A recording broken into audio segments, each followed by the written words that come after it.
Here's a look at the 8 things you need to know today. A University of Wisconsin-La Crosse employee is suing the UW system after being fired for making what some might call offensive comments to a student employee. News 8's Madeline O'Neill can tell us more.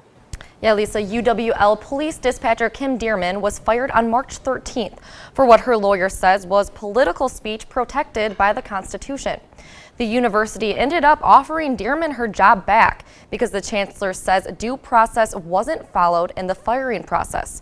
But now Dearman wants a $250,000 settlement for wrongful termination. The situation all started, Kim Dearman's attorney Lee Fear says, with a campus-wide email from Chancellor Joe Gao. This resulted in my client getting fired and a lovely young student becoming dissatisfied with her job.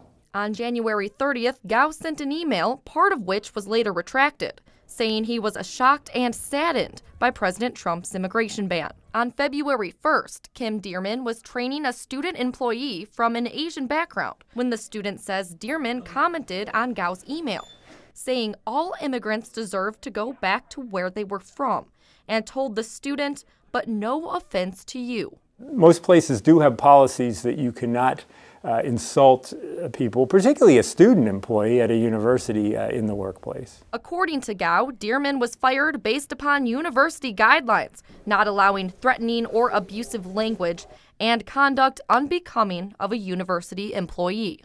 But Fear argues Dearman was simply making a political statement in response to Gao's political statement in the email. We want everyone's job performance to be judged on a similar standard.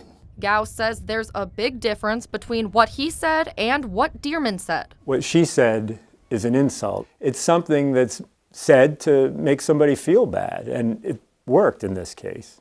Dearman now has her job back because Gao says due process was not followed in firing her.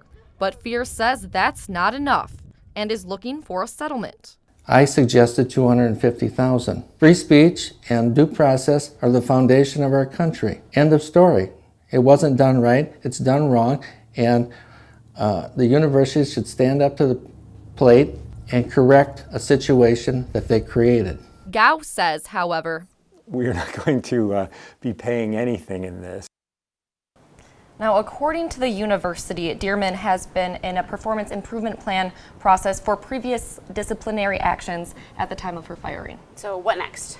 Well, Dearman's attorney is requesting the Board of Regents investigates whether or not Dearman actually violated the guidelines that she was fired for. And they're also asking that the board looks and sees if the chancellor violated those same guidelines. All right, thanks so much, Madeline. Welcome. Now, Chancellor Gao says he was made aware of the situation after Dearman was fired. In the future, Gao has requested that he be made aware of terminations like this before they occur to make sure no mistakes are made in the process.